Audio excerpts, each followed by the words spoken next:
Hello, everyone. Welcome to the second installment of Primary Source's three-part webinar series, Politics and Cultures in the Middle East Today. As you may remember, my name is Dan Osborne, and I'm a Program Director at Primary Source. It's my pleasure to be joined by all of you as we continue this exploration into the modern Middle East, expanding our knowledge and considering a range of topics that can be brought into classrooms to promote students' global understanding and critical thinking. For those of you who may be new to Primary Source, we are a Massachusetts-based nonprofit committed to promoting global learning in K-12 classrooms. We work with teachers to foster students' knowledge, skills, and dispositions for responsible and engaged citizenship through professional development and curricular resources. We use multicultural and culturally relevant approaches to nurture civic mindedness among students in an increasingly diverse and interconnected world. To learn more about our work and some of our upcoming online offerings, visit www.primarysource.org. Among the other resources, you'll be able to access our archive of past webinars on a range of topics that can be of service to you in bringing the world into your classrooms. Feel free to recommend tonight's or other webinar recordings to teachers and colleagues. Tonight, we'll continue our Middle East series, shifting our focus. Our previous installment focused on regional politics, in particular, the rivalries and power dynamics unfolding today amongst Iran, Saudi Arabia, and Turkey. But tonight we're going to be discussing demographics, particularly the identities, evolving religiosity, and human rights issues regarding the Yezidi community. We're committed to featuring a marketplace of narratives and perspectives on the Middle East, illuminating the diversity of identities and experiences in this vibrant and relevant part of the world. It's for this reason that we're calling attention to the Yezidi community. Too often, the Middle East can appear as a homogeneous region inhabited by Arab Muslims, yet the Middle East is so much more diverse than that, linguistically, ethnically, religiously, and culturally.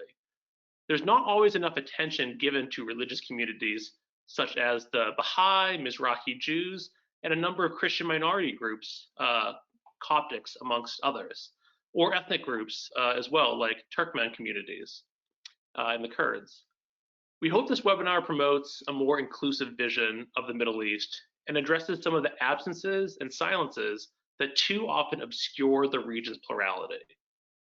Over the course of tonight's lecture, we'll not only be exposed to the Yezidi community, having the opportunity to learn about the contours of culture and identity, but importantly, we'll also look at the ways religious practice is not at all static. Instead, we'll see how contemporary events have been catalysts for religious innovation. We'll see how displacement and humanitarian concerns introduce questions not only of safety and status, but also of intracommunal discourse and fluid perceptions of collective identity. We're joined by Associate Professor Tyler Fisher. Professor Fisher teaches in the Modern Languages and Literatures faculty at the University of Central Florida. Among his research interests are folklore, oral history, poetry across cultures, and the study of Kurdistan. His recent publications include Haunted Histories and Ambiguous Burial Grounds in Iraqi Kurdistan, and Yezidi Baptism and Rebaptism, Resilience, Reintegration, and Religious Adaptation. Before we transition to Professor Fisher, I'd like to invite and encourage everybody to type questions in the chat box. I'll be monitoring this and bringing them to Professor Fisher's attention towards the end of his presentation. For participants in this series interested in earning professional development points, I'd like to remind you that you're eligible to earn a total of 10 PDPs for joining us in each of the 3 installments in the series.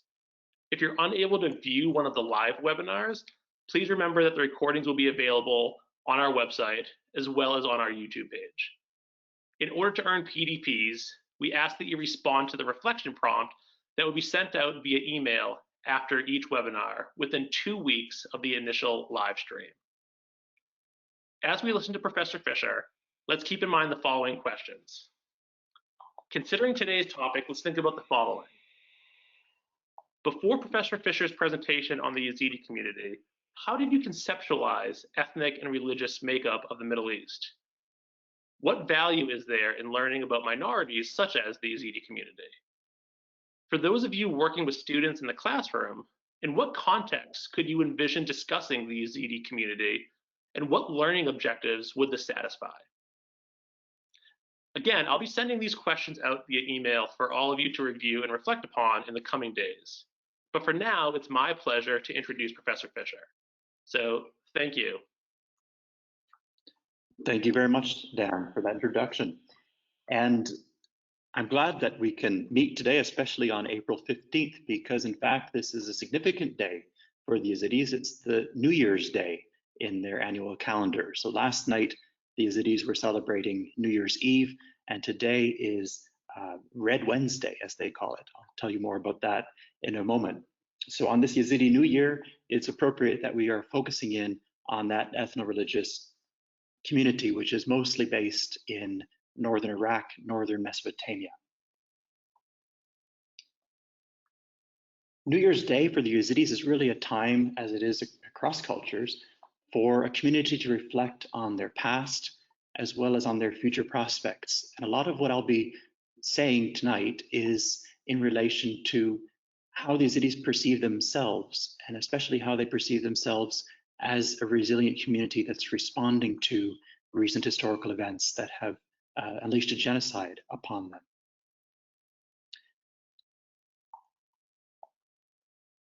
Just while we're thinking about Yezidi New Year to begin, it has two names in Yezidi culture: Serasal, the head of the year, literally, or Charsema Sor, the Red Wednesday. And in this photograph, you can see Baba Chawish, who is something like a high priest for the Yezidis in a particular location in Lalish, which I'll tell you more about in a moment. Here he is laying those lit wicks, oil wicks there on the New Year's Eve. Much of my information comes from Baba Chawish when I am discussing religious elements of their beliefs. I wanted to back up for just a moment and give you a bit more context about how I came to work with the Yezidis. It really began in 2012 when I was asked by the Kurdish regional government to come and assist the Kurdish state university system in developing their humanities program. My own background is in Hispanic literatures, oddly enough, but with my background in oral history, the Kurds thought that I could set up some local programs that would help document the folklore, the oral history, the mythologies of the various ethno-religious groups that make up Iraqi Kurdistan. So that began in 2012, and I'm proud to have set up, in cooperation with the Kurds, the Hendren Center for Language and Cultural Studies with Soran University in Kurdistan. And that was that gave the impetus for a lot of very valuable local oral history programs. When the genocide against the Yezidis began in August 2014, we quickly realized that it was very pressing, urgent even, to begin to shift our focus primarily to the Yezidis, documenting their oral history, documenting their culture, which was suddenly revealed to be far more fragile than anyone had imagined. Now, perhaps an interesting anecdote with which to begin, you'll see in this photograph that I'm wearing a blue shirt. That was just from this past July, but early on, I'm going to back up one slide, you'll see that I'm wearing no blue, because the oldest Western account of the Yezidi religion, which was written in Latin, it was written by a librarian at the University of Oxford, where I taught for some years, reported that the Yezidis had a taboo against the color blue, and they wouldn't wear it. In fact, they would be horrified if they encountered it. Well, I don't know how this particular error had its genesis, but it turned out to be false, at least false in the current context. There is no taboo against blue. In fact, you'll see that the child who's just been baptized, the child that I'm holding there, is wearing a blue charm to ward off the evil eye. They really don't have anything against wearing blue, but I'm not wearing any blue because I had meticulously taken every article of blue clothing out of my suitcase before traveling to Iraqi Kurdistan so that I wouldn't inadvertently offend any of the Yezidis by wearing blue. It turns out they're quite happy to wear blue in their religious contexts and anywhere else.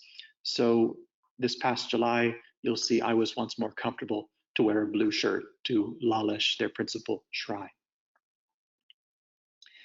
There's a few things that we might take away from this anecdote.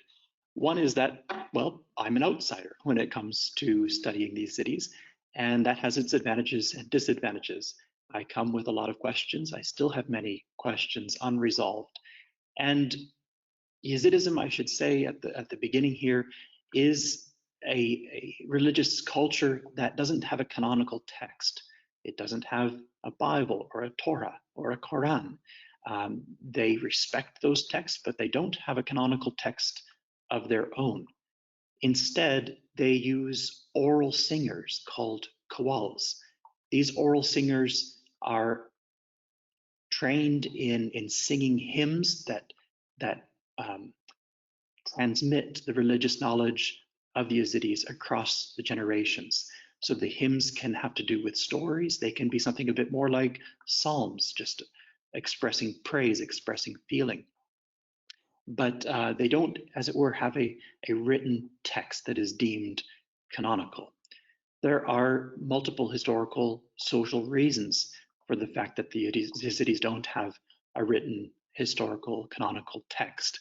One is that they have been historically an illiterate community, and that's not for any lack of ability. It simply reflects the simple fact that under the Ottoman Empire, which has dominated most of the Yazidis' history as an identifiable ethno-religious group, they couldn't have their own schools. The only alternative would be to send their children to Islamic schools, and they were very resistant to that. So hence the high rates of illiteracy amongst the Yazidis, and one of the main factors for why they don't have a canonical religious text.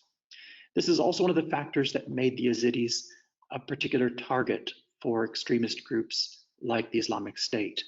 Because they couldn't lay claim to having a holy book, then they couldn't lay claim to being one of the categories of people that are considered people of the book by Islamic State's interpretation of the Quran. And I'll say more about that later as well. So from 2012 to the present, I've conducted 8 periods of fieldwork amongst the Yazidis, primarily documenting their personal experience, their historical memories, their traditions and cultures, and trying to organize my work and my ideas, my impressions around various facets of their religion that are in fact changing in the aftermath of that 2014 genocide. This is another image from, actually a friend sent this to me from last night, practicing Yezidi New Year with some social distancing, as you can see. So more about who the Yazidis are as a people group. Let's look at some numbers. Let's look at some of what we can tell from their history. They are a minority within a minority. And on a previous slide, I used the term syncretism. This is a religious minority that has drawn upon other major religions that surround it. So for example, they have a ritual of baptism. I'll tell you a lot more about that. They practice male circumcision. They have a holy day every week. That day happens to be Wednesday, hence the day that it also is their new year. But they are at once associating with traditions from other nearby religious communities and maintaining a very stark distinction. They are what anthropologists would call an endogamous community. That is, that they don't allow intermarriage with outsiders, nor do they allow conversion into Yezidism. I mentioned earlier that I'm very much an outsider. I could not, by their own customs, I could not convert to Yezidism, and nor could anyone else. You have to be born into it. This has various ramifications for the health of their own gene pool. It is a community that is beset by genetic disease because of their refusal to marry out and to allow anyone to marry in to Yezidism. Even within the Yazidi community itself, there are 3 castes which cannot intermarry.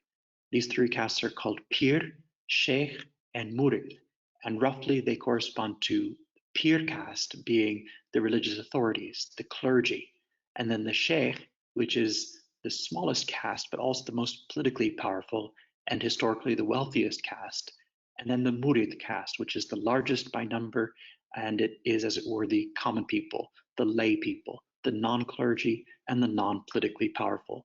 And amongst these three castes, members cannot marry into the other castes. Now, I've called them here a minority within a minority.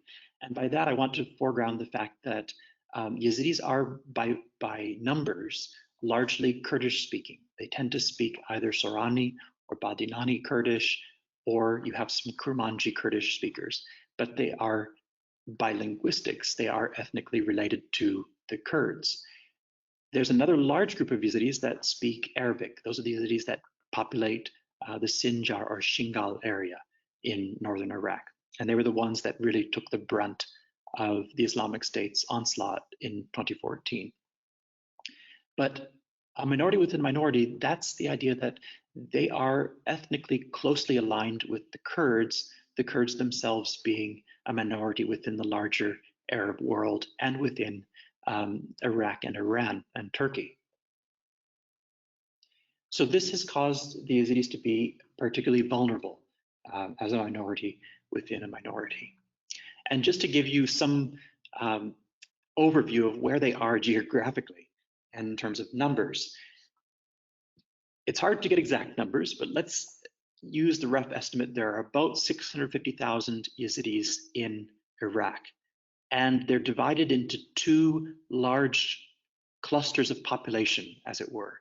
One cluster that is the largely Arabic-speaking Yazidis around Mount Sinjar and the Shingal area there. The other group is in the Sheikhan area, which is mostly under the Kurdish Autonomous Region. That's the Kurdish-controlled area of northern Iraq, or Iraqi Kurdistan. That's where the Yazidis found greater political safety, military safety amongst the Kurds, and that is where their political and religious seats of power still reside and have historically resided. And those are largely the Kurdish-speaking Yazidis. So between those groups, roughly split, you have 650,000 Yazidis living in Iraq. And at the most generous estimates, we have roughly 2 million Yazidis worldwide. That's in the wider diaspora. The large populations of those, in terms of the diaspora, reside in Germany, in Russia, especially in Ukraine.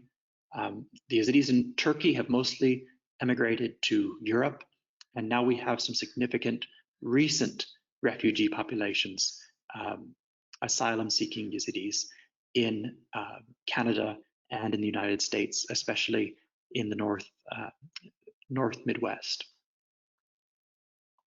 Just to give some sense of how many there are in Germany, which is one of the major expatriate communities of Yazidis, roughly 40,000 by current estimates. So the recent past of the Yazidis has been fraught with violent persecution. And that violence, which had been bubbling up throughout the first decade of the 21st century, really culminated in those attacks by Islamic State, which drove tens of thousands of Yazidis to the mountains of Sinjar in the late summer of 2014. This, as many of you will recall, followed closely after the fall of Mosul to the Islamic State. And that was as the aspiring caliphate tried to expand and consolidate its control over that region, roughly corresponding to what's called the Nineveh Plain, northern Mesopotamia. And so they wanted to consolidate control by targeting those ethno-religious minorities, including the Yazidis, the Assyrians, the pockets of Nestorian Christians. That assault on Sinjar displaced roughly 200,000 civilians, and as I mentioned, forced almost 50,000 Yazidis to flee to the mountains. As the Islamic State set fire to Yazidi villages, deliberately obliterated their shrines with explosives, abducted women and children, and executed men who refused to convert to Islam, the Yazidis who escaped to the mountains of Sinjar found themselves besieged by Islamic State forces. The siege lasted about a week, and it was broken, if only temporarily, by humanitarian aid drops and with the support of US airstrikes that managed to usher most of the displaced Yazidis to the relative safety of refugee camps in Iraqi Kurdistan or the Kurdish areas of Syria and Turkey, just across the border. In the aftermath of that genocidal onslaught, amid the mass graves and ongoing efforts to rescue the women and children who remain in Islamic State captivity, the estimates of numbers fluctuate, but we would estimate that about 3,100 Yezidis were massacred in those attacks, and roughly 6,800 were taken captive. And in terms of just displacement, about 400,000 were forced to abandon their homes. And all of these numbers are estimates, as I said, and they might ultimately prove to be conservative estimates. In short, the Yazidis have been the target of an ongoing genocide which the international community, including the UN, the European Parliament, the Council of Europe, the British Parliament, and the United States Congress, now finally formally have all recognized as such.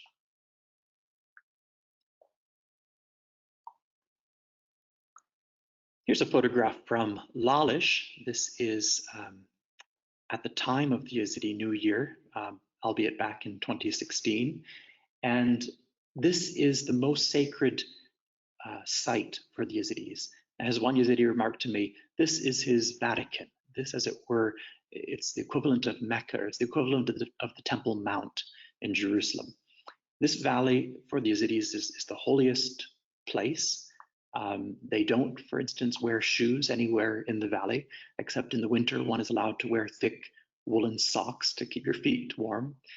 And that large conical fluted spire, that pyramid-like structure you see there, there's two of them in the photograph. The largest one marks the tomb of Sheikh Adi.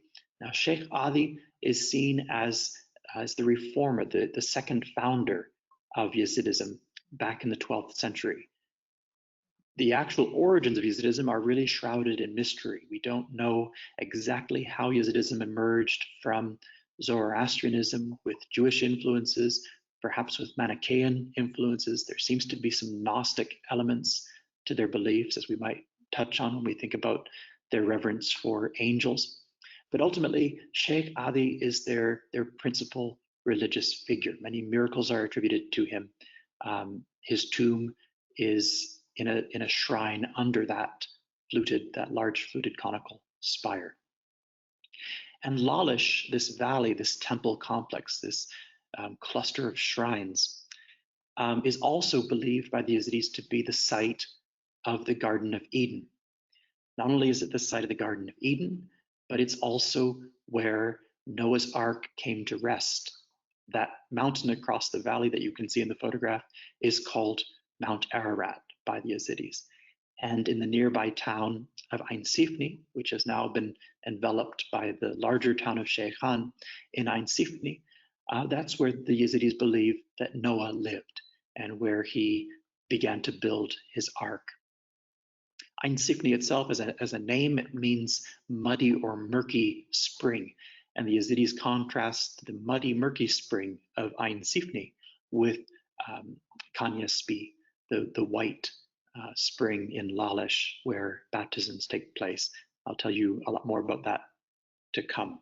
But there you have it, the shrine complex in the sacred valley of the Yazidis, perceived to be at once the site of the Garden of Eden, the site where Noah's Ark came to rest, and where the Yazidis believe the final scales of justice will be set up in the valley of Lalish.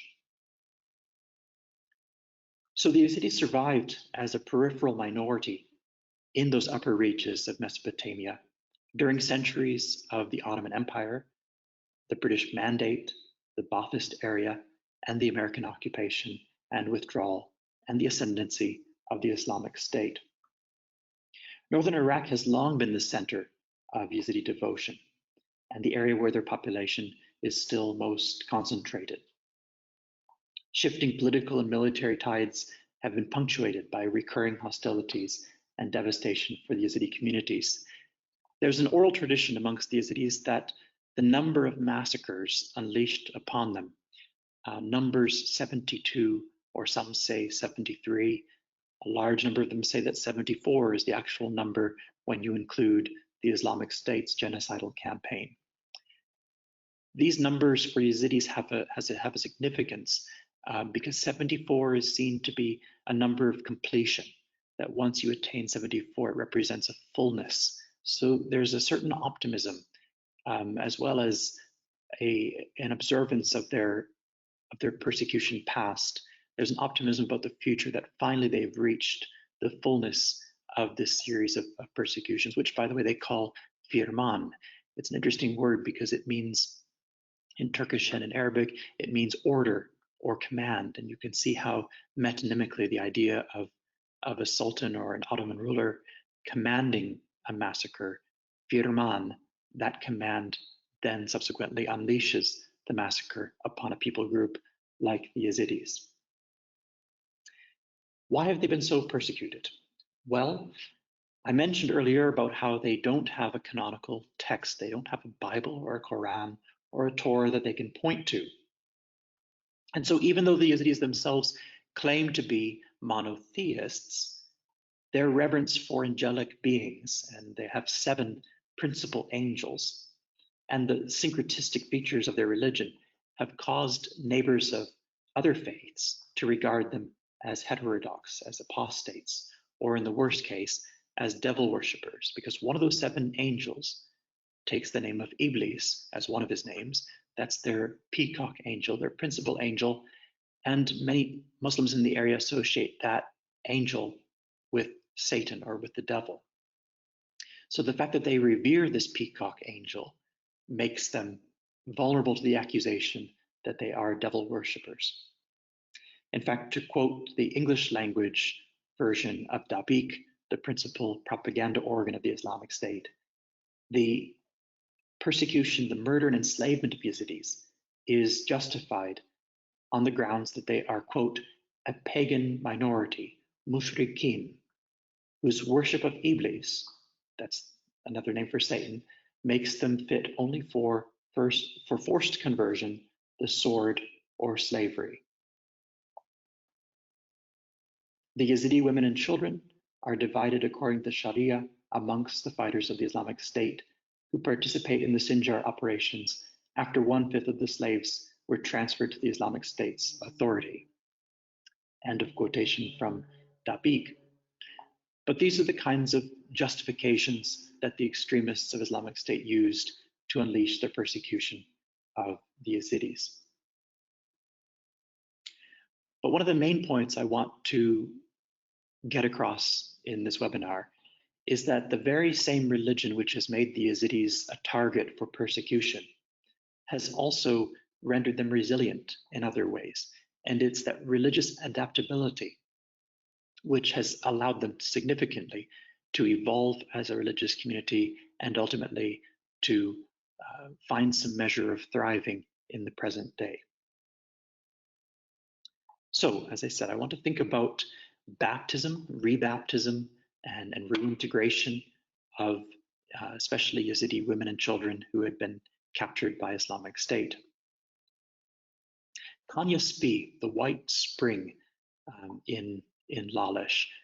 In addition to Sheikh Adi's tomb, this is probably the most important religious site within that sacred valley. It's a natural spring that bubbles up there at the foot of the mountain, again, the mountain called Ararat. And it's here where Yazidi children or Yazidis of any age who can make the pilgrimage to Lalish are baptized. And that baptism is seen as at once purifying and sealing them as members of the Yazidi community. This is a view of the baptistry there at the Kanya Spi. I want to begin this discussion of baptism with a quotation from a 15-year-old survivor of Islamic captivity. I should have mentioned at the beginning, I won't be showing any photographs of the survivors out of respect for them. So any photographs that I am showing, it's people that were not directly victims or with their permission. 15-year-old Jamila told me, I escaped from ISIS with my grandmother last year. I was welcomed back into my family. My family received me with great respect. I went to Lalish to be rebaptized on the first day upon arriving. I was rebaptized alone with my Aunt Nura accompanying me into Kanya Spee. We went to the room. The woman, Dayasmar, threw water into my face, and it was very nice to be back there. She then said a few blessings. It was amazing. It was very nice. Galek Hoshbu, she said in Kurdish. It was very nice. Hasal and Jamila, whose father was killed by ISIS, escaped in a horrific way. They walked by foot all the way from Tel Afar to Shingal Mountain last year in order to escape. So as I'm discussing Yezidi baptism, I'm going to explain a bit about how their ritual of baptism works and why it has become a significant feature in reincorporating those rescued women and girls into the Yezidi community. So I'm going to offer a brief account of Yezidi baptism and a focus on how that rite is being used as a means of reintegration. So Kanya Spee, I mentioned the Yezidi version of the Noah story. Like so many peoples of Mesopotamia, the Yezidis preserve a story about Noah and a universal flood. And their story, interestingly, has a very dualistic dimension. I mentioned the murky spring of Ein Sifni. I contrasted with Kanya Spee, the white spring. Here, to give a sense of that, by the way, there's Dayasma herself, the current officiant for all baptisms. And that door that you saw in the center of the previous photograph, this is where the male children would be, the female children, male children would be baptized. And then down further where the spring exits, you have a much smaller door where waters for female children would be gathered there.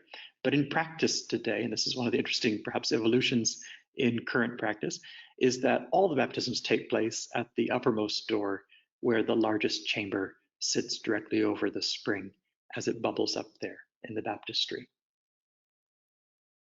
So there's been some relaxation of formalities in terms of assigning different sex children to different doors, different locations in the spring. And before I go any further, this is a bit more about the Noah story. The idea was that all the floodwaters came from that murky spring, from the Ein Sifni.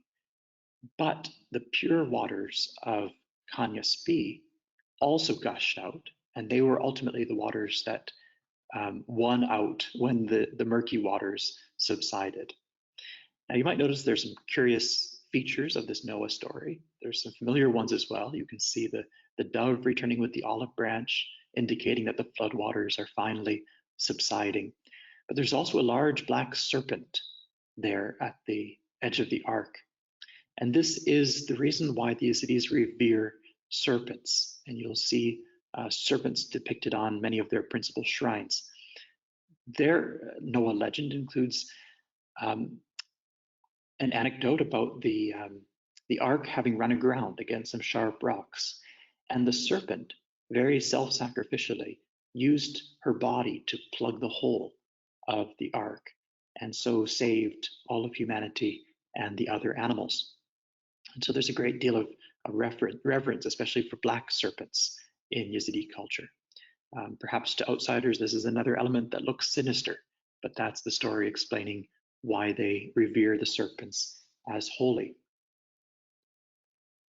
This is the interior of the baptism. And baptism in Yezidi culture is called murkirin. This is a Kurdish term that refers to sealing again, and perhaps sealing with purple, if the etymology is to be believed. This is a photograph of a young child having just come out from being baptized there. And Dayasmar, again, the woman who officiates at the baptisms. The water of Kanyaspi is not used only for baptism. It's also used to make these little clay pellets called barat.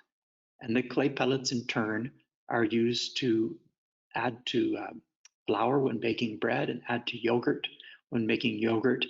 And that's an annual additive, as it were, so that the idea is that one is purifying the foods when adding these sacred pellets to the food. Now for the most important bit. In the past, if a woman were captured, she could no longer be considered a Yezidi. So this is why many of the captives simply despaired of ever being reintegrated with their family.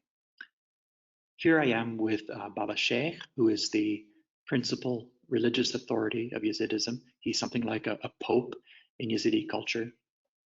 And he, along with his council of religious advisors, decided that in this instance, they could allow for rebaptism, which was never before done. And so he sent out a decree. This was in February of 2015.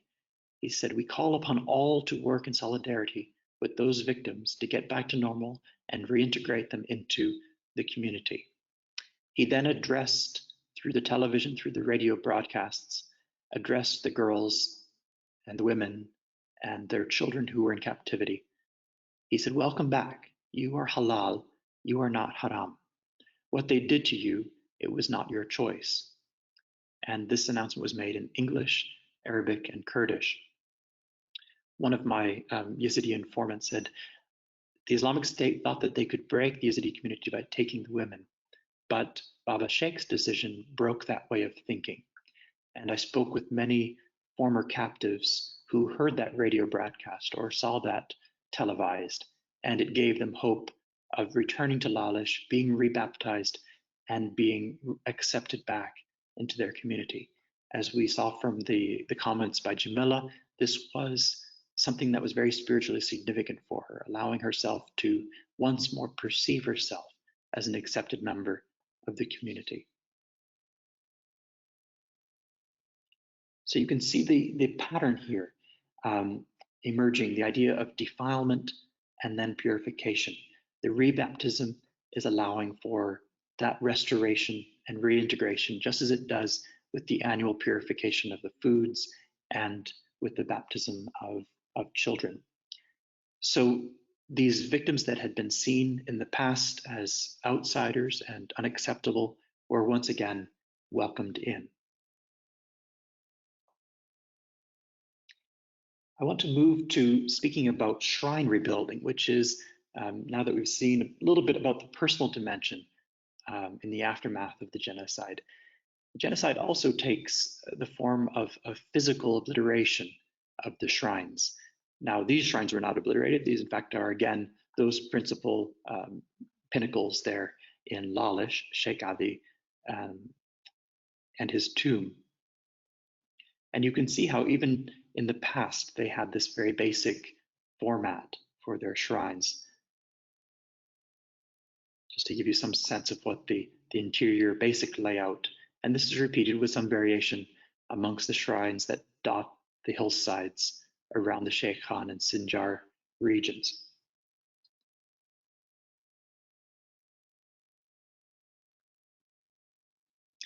So the idea was that Islamic State would physically obliterate the Yezidi religion by targeting their shrines, not only exploding the shrines or bulldozing them, but also planting landmines on the site so that the rebuilding would be made even more dangerous and in some cases impossible.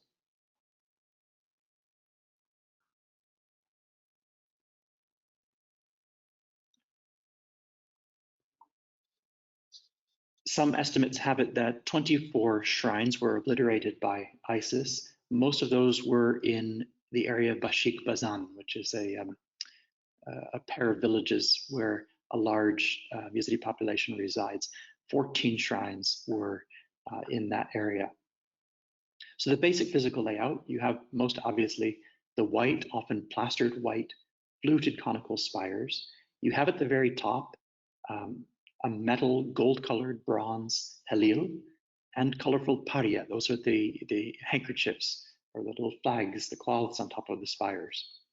And those metal objects and the cloths are also baptized every year. So you can see this pattern of thinking of annual repurification that was simply extended to people in the case of the former captives.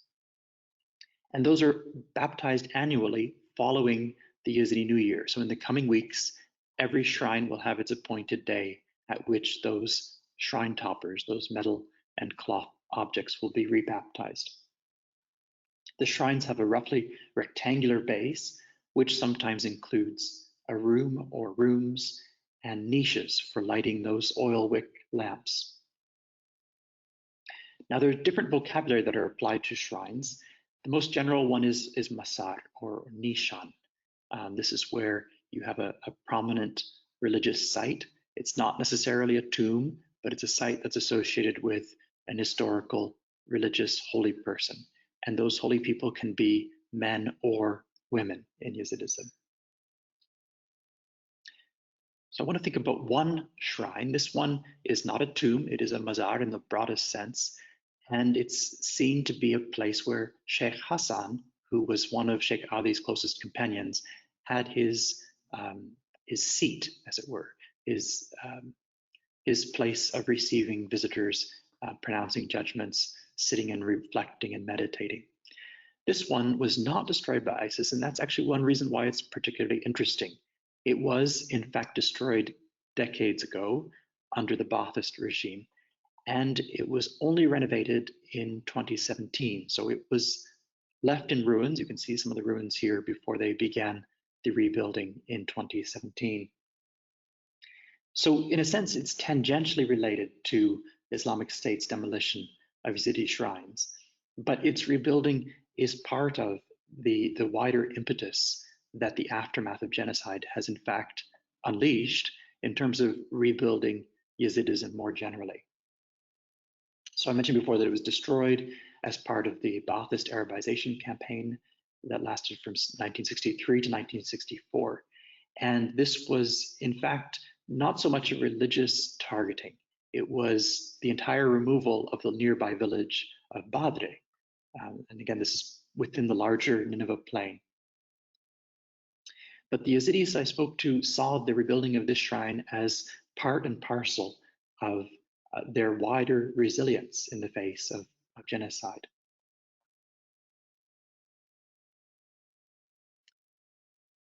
Here you can see a photograph from the rebuilding of that shrine when they were having a ceremony to consecrate and place the Halil on top of it.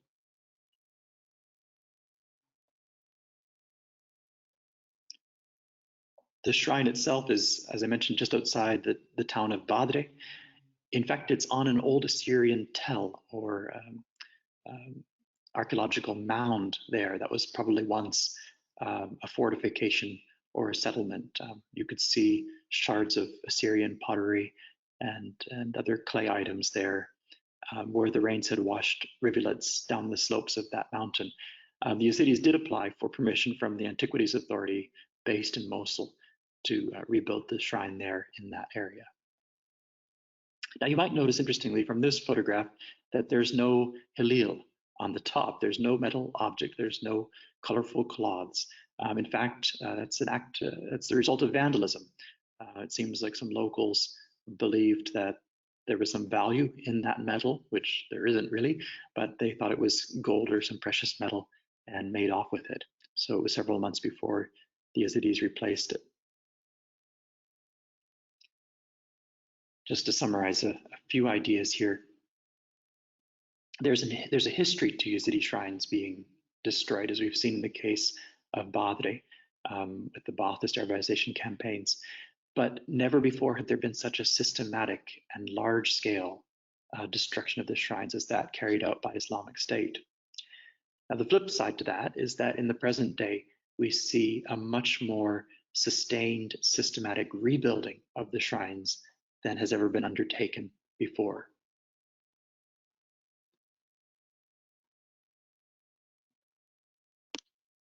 Sorry.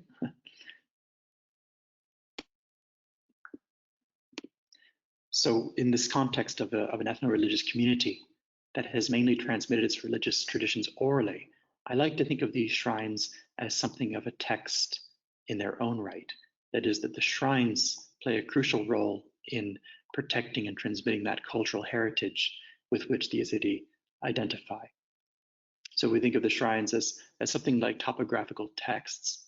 They inscribe those rites to successive generations. It's part of that symbolic legacy that successive generations can receive. And that's part of the importance of rebuilding them. That's also the significance that they were targeted to begin with. So those shrines are versatile, adaptable, as you can see here, monuments of those significant places and persons, and they can be transposed with displaced peoples. There's been a trend recently, which I've only seen in the last couple of years, of Yezidis in the wider diaspora making small miniature shrines for keeping in their houses. Oftentimes in the main room for entertaining, in the family room as it were, there will be a small miniature shrine in the corner made of plaster or of wood.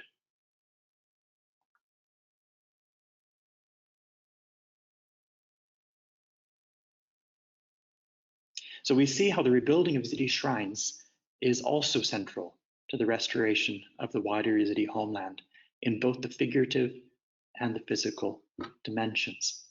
And just before I go further, I want to give you a very, I think, significant quotation from one of the Kawals. Now, this is a man who's been trained to preserve the Yezidi hymns orally, and this is what he had to say. The rebuilding of shrines had an important positive psychological impact, making people return to the region, and also played a positive psychological role for volunteers and young people in order to raise the ruins from the streets and lift their homes. All this had an important role on rapidly restoring the region, returning life to the land.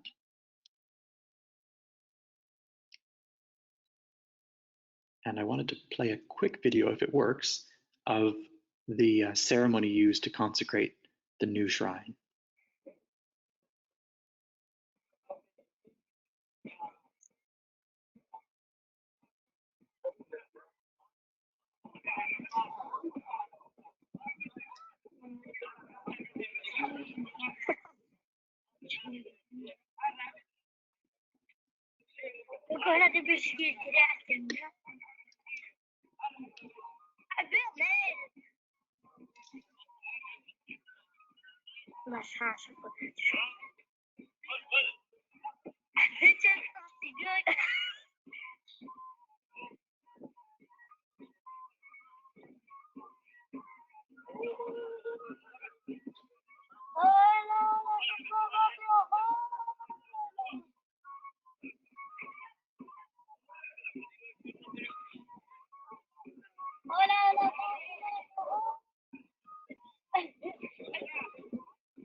So you can see something of the joy of that occasion when they can reinstall those baptized metal hilil and paria on top of the new shrine.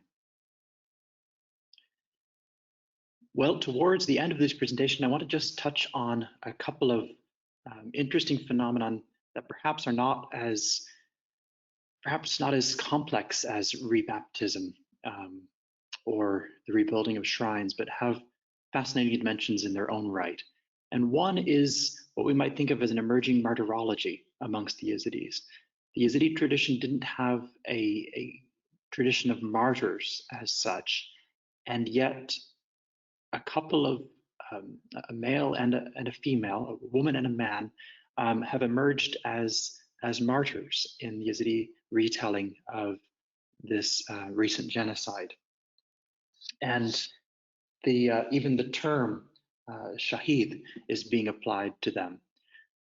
Their stories have become representative to the Yazidis of their wider suffering. And I think you can see elements in both of their stories that women and men can relate to within that community. The man here, you can see a laminated card that's being given out in Lalish. His name is Sheikh Hiri. Sheikh Hiri, as you can tell from his name, he's a member of the Sheikh caste and therefore is one of the wealthier members of the Yazidi community. He, in fact, had already left northern Iraq some years ago. He had set up a shop in Sweden. And when the resistance fighting to ISIS was taking place, he returned to northern Iraq and joined that campaign and died in the process. So he was fighting specifically to protect one of the shrines, the shrine of Sheikh Sheikh which is near Bashik Bazan, and his body was brought back from the front lines and buried in Lalish. That again is the slope, the hillside there of Mount Ararat. Next to his tomb is the tomb of a young woman called various names, but the name that most people called her is Zere, or Jilan.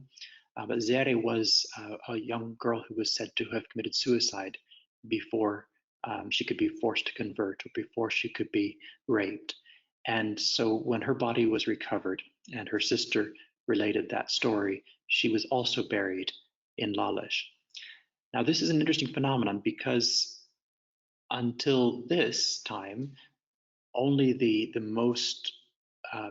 holiest figures of Yezidism could be buried in Lalish.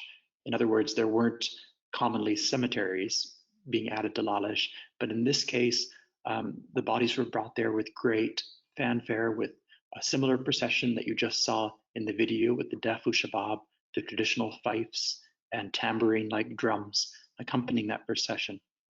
And the graves themselves have become a site of pilgrimage, so that now as pilgrims visit Lalish, they'll also visit these graves and make wishes, make prayers at the site of the graves within Lalish. This is not without its controversy. Some of the religious leaders are saying that the bodies will in fact have to be moved out of Lalish, but there's also a lot of popular sentiment supporting leaving them there in that site. So to me, this is fascinating just in the way that it shows some seed of an emerging martyrology, of honoring the victims of Islamic State more generally by setting up these figureheads whose stories are widely representative and perceived to be widely representative. And the final phenomenon I wanted to touch on is the phenomenon of shamanism. This is perhaps best defined as a technique of ecstasy, as the basic definition of shamanism that anthropologists use.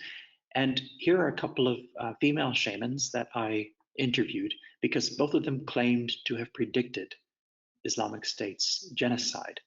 So of course my questions revolved around, well, how did you predict it? What did you foresee? And these women are called Fakra, or plural Fakriya, and they are the female counterpart of Kochek, the white-bearded shaman males. Both are regarded as holy figures, males and females, and they are capable of entering into an ecstatic trance and offering healing or offering predictions about the future. So both of them claim to have predicted the ISIS attacks, but they did so in very general figurative terminology. So figures of fire, conflagration, vast floods that were about to take place, but they didn't know in what form that devastation would take. They didn't know exactly where or when it would happen.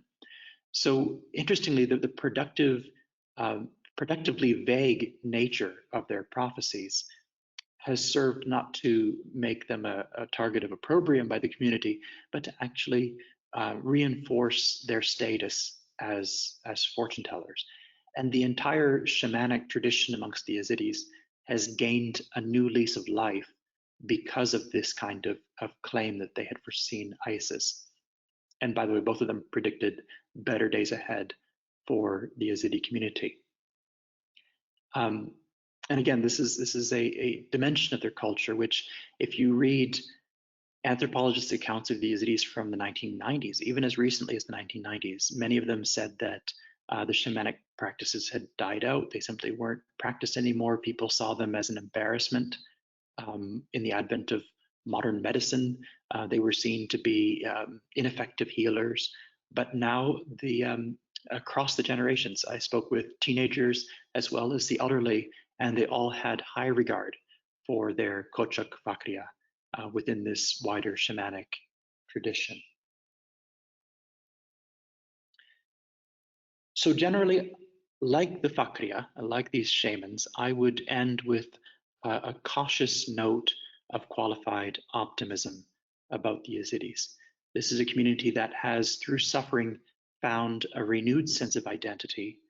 There's political and religious squabbling within their ranks, but they are, if social media is to be believed, they are thriving in the wider diaspora, especially in Europe and in North America, and are able to send support back to their homeland, their physical geographical homeland, which remains northern Mesopotamia.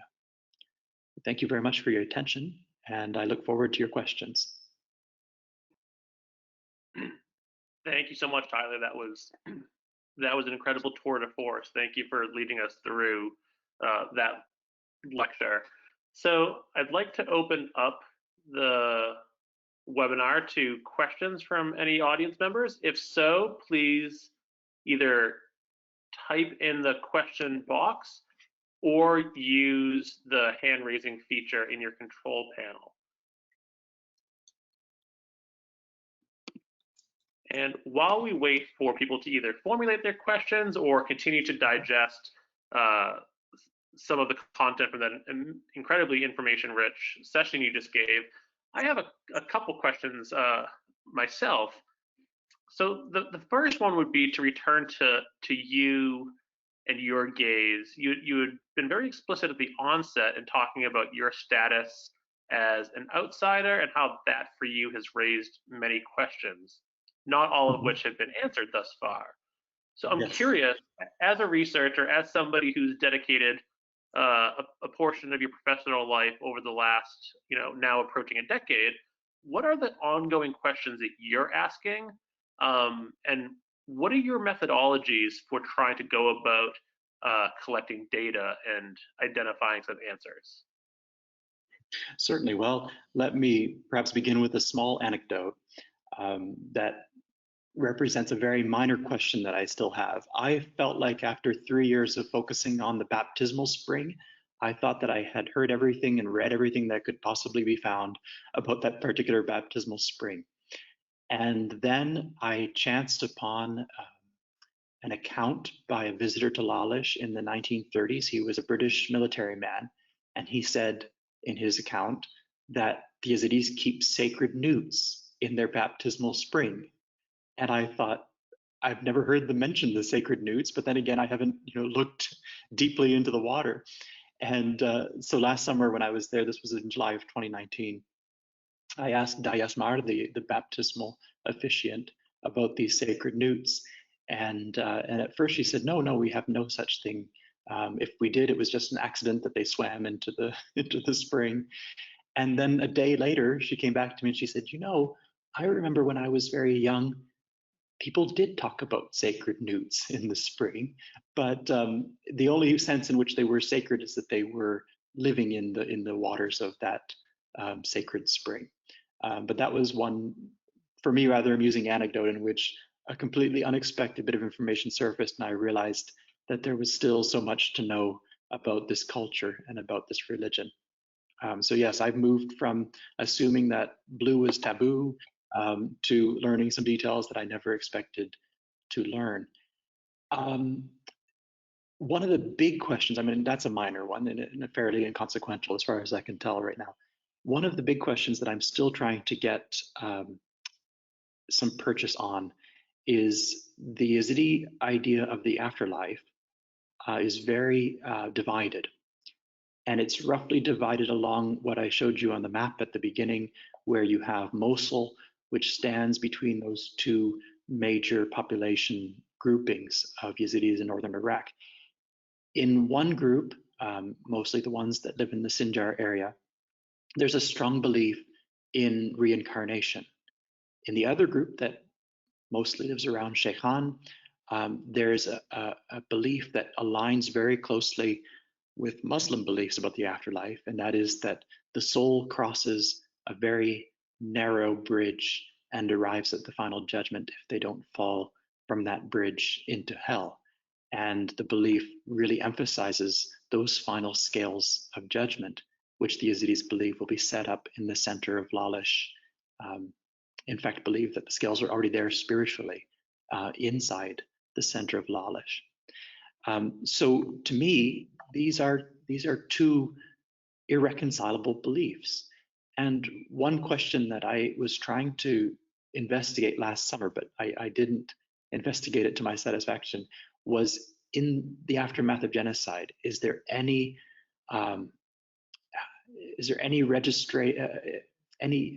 observable trend in whether reincarnation is winning out or final judgment and eternal reward or eternal punishment, whether these two beliefs are shifting in any way? And I don't have a definitive answer. That's one of the big questions that I still have, because it seems to me it depends on whom you talk to. And even Baba Sheikh, the Yazidi Pope, as it were, in my interviews with him, he's rather non-committal. He prefers to say only God knows when any questions about the afterlife arise. In terms of methodology, I think that touches upon it. My methodology has been to interview as many people as possible about these kinds of questions, developing for each period of fieldwork a set of questions that I would ask each person to answer. But specifically, I used the Yazidi caste system as a way to make sure that I gain a cross-section of society. So for each of my studies, say if I'm studying Yazidi martyrdom, their views on martyrdom, then I ask questions about that to at least one man and one woman from each of the three castes. So one sheikh man, one sheikh woman, and so on. And then ask, whenever possible, ask some of the religious and political authorities to give their views, but never privileging those views over the views of the other caste members, as it were. And I think that's important, especially when dealing with a culture that is orally transmitted, as the Yazidi culture is. As I mentioned, in terms of the afterlife, oftentimes it feels like it's a matter of whom you're speaking to and whom you're asking. You can get very different opinions. So in gathering those ideas, you end up with a mosaic, a kind of tapestry that gives some inkling as to what the general tenor of their culture is at a given moment. Well, I want to pick up on what you just said in terms of the use of the word mosaic. Earlier in your presentation, you had talked about some of the internal, I hesitate to say divisions, but the discourse within the community regarding some of the newer religious innovations around the martyrdom and whatnot. We have a question from a teacher who's thinking about the tendency to sometimes overgeneralize when talking about certain communities. and that perhaps we need to avoid that in order to not cast one group or another in the role of the other. So Yes. considering the internal complexity and the ongoing discourse within the community, what are some suggestions that you have for teachers who would like to bring the study of Yazidis into their classroom, but are hesitant to do so with language that might overly generalize and be imprecise or problematic in some ways? Certainly. Well, thank you very much for a very probing and excellent question there. Um, in terms of teaching techniques, I think I've found the kind of case study approach, which I hope to have somewhat demonstrated today, although a lot of the data is still fairly raw and undigested, but focusing on a cultural dimension and then allowing for the complexities and tensions that are necessarily there. Um, Let me give the analogy that I'm taking from another British writer from the 1920s who said that one can no more understand Yazidism by asking an individual Yazidi as one can understand Judaism by asking a Jew that you happen to meet on the street of London. You're going to get a very individual perspective, Hmm. and you're not going to get unassailable dogma, but you're going to get a cultural richness that that individual represents. And so I'm glad you touched on the analogy or the figure of the mosaic too, because you're seeing a piece, but then you're also simultaneously struggling to see the whole picture as well. Yes, thank you. Continuing with some of these questions that are coming from our teacher audience and thinking about bringing this study into classrooms, we have one teacher who's asking, what are some specific points or takeaways that you would want students to walk away with if they were to engage in the sort of study that you've shared with us tonight?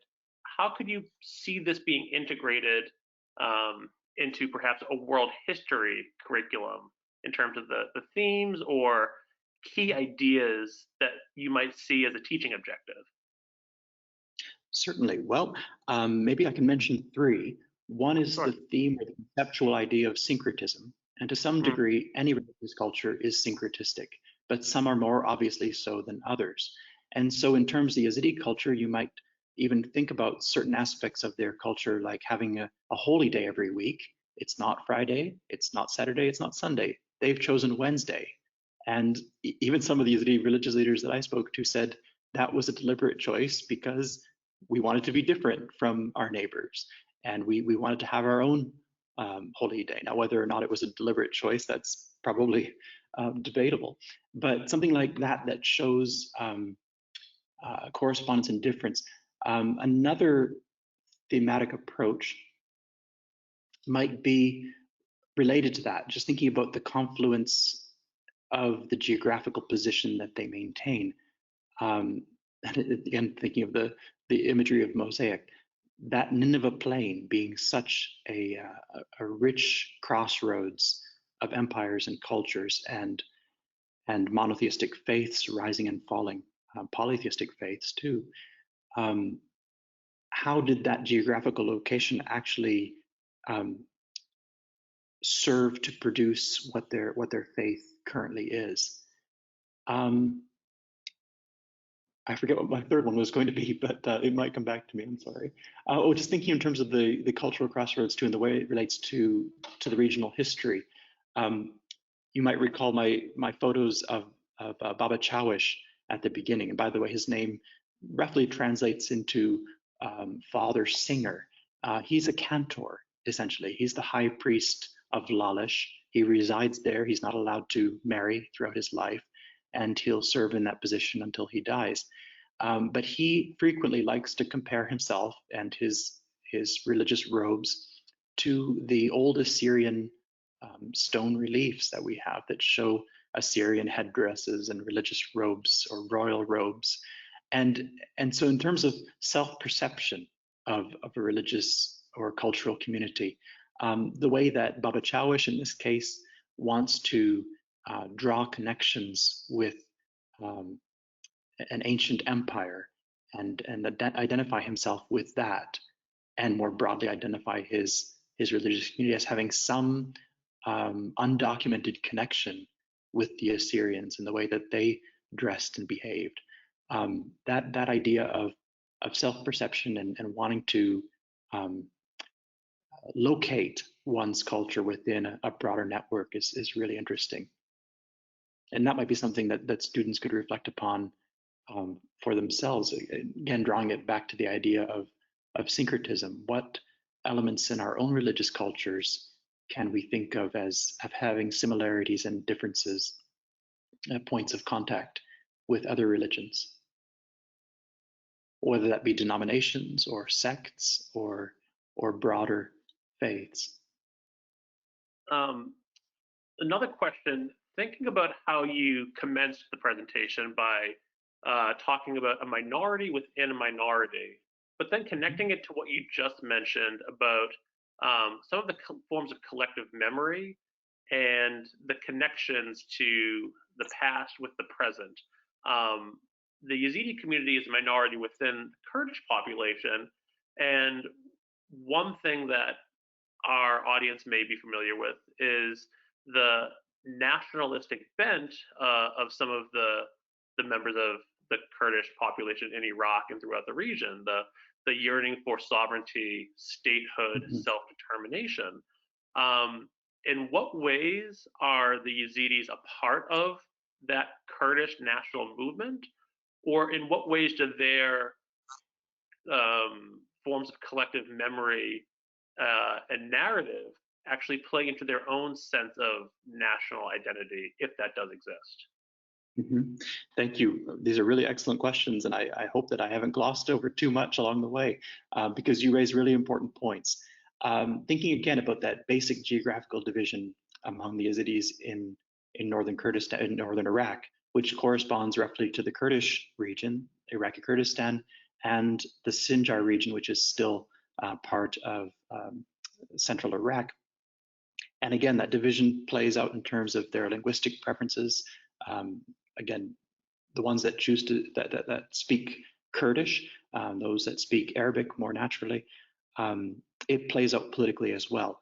So on the Kurdish side, the current Kurdish regime, which is KDP, the Yazidis in Sheikhan tend to align themselves with the Kurds more so culturally and politically, and the Kurds as a political movement, and you mentioned the Kurdish nationalism, they have tried to co-opt the Yazidis not just as a population that might generate votes, but also calling the Yazidis the original Kurds, seeing them as a remnant of some pre-Islamic faith that survived in the mountains of Kurdistan and resisted the Arab Islamic invasion of that region. And so they're seen as being really this primordial Kurdish people group. Some of the Yazidis themselves agree with that, and others staunchly resist it. The ones who resist it most, of course, are the ones that are in Sinjar, the ones that are more aligned with Arab culture.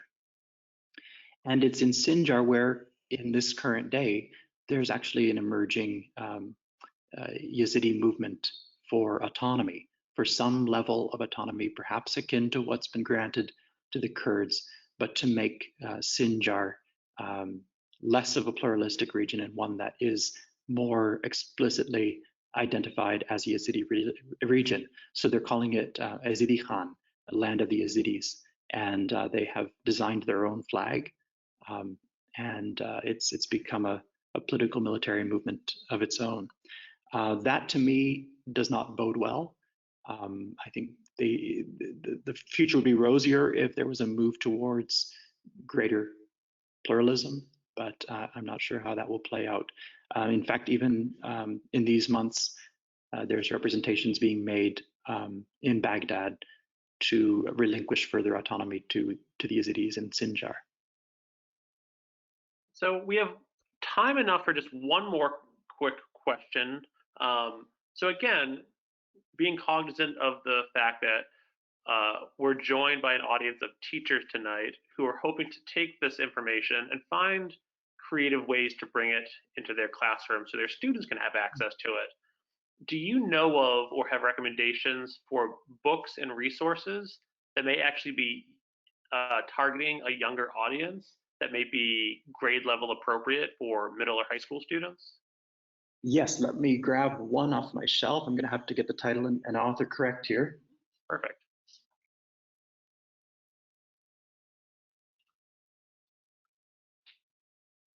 More generally, if I were to pitch this to a kind of lesson plan context, I would probably go about thinking about ethnography more generally, oral history practices, what kind of interview practices really generate the most insights, how do you conduct an interview in a way that allows the subject to open up, and that is, of course, related to some basic practices about asking open-ended questions and not asking yes or no questions. But I think ethnography and oral history is often viewed as much easier than it really is. Now, in terms of grade appropriate, age appropriate content, a really useful recent book is within a series called Bearing Witness, Genocide and Ethnic Cleansing. And the title of the book is ISIS and the Yezidi Genocide in Iraq by Elizabeth Schmermund. And I can send you that reference if you can add it later to the material so you can get the spelling and all of that.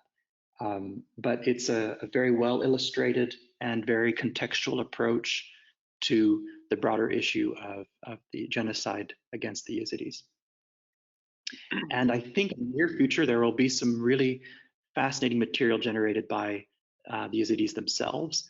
I'm working with a young Yezidi girl who's now in Nebraska, and she aspires to be a writer when she grows up. So I'm hoping she'll help document her people firsthand. A lot of the information that I've given is actually thanks to one peer, his name is Pir Khidr, and he, in the 1960s, studied folklore at the University of Baghdad as a Yazidi, and his doctoral supervisor suggested that his own people were most in need of folkloric documentation. So Pir Khidr was the first to actually record and transcribe those qawwals that I mentioned, those oral hymns, and it's thanks to Pir Khidr that we know what we do know about the Yazidis' culture today. Well, while I had said that that could be our last question, the point that you're making does tie in nicely to another question that was posed. So I will just introduce it briefly. You had mentioned that the impetus for your time spent amongst the Yazidi population and conducting your own research came out of the efforts to produce a humanities curriculum in the region. Yes. So the question is, have you been integrating your research of the Yazidis into this humanities curriculum? And what are the most important things for students in Iraq who are receiving a humanities education to know about this community, whether it be their own or their fellow Iraqis?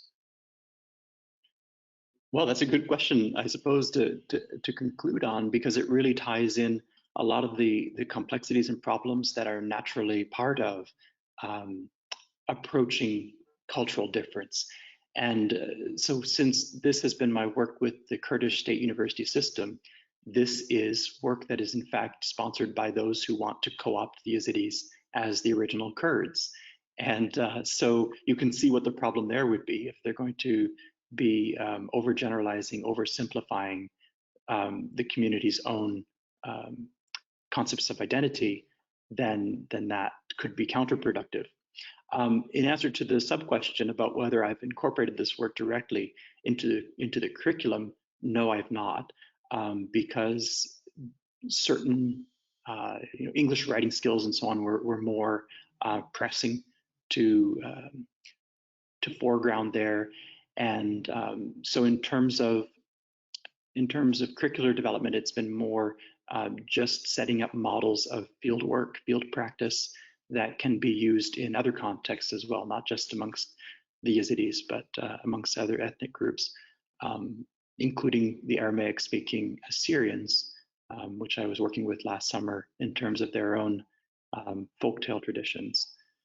I suppose for me, there's this sense of urgency in terms of working with oral cultures or cultures that are heavily reliant on oral transmission of ideas to set down some of those stories, those beliefs before they vanish with the passing generations. Well, I think that's a very appropriate note to end on.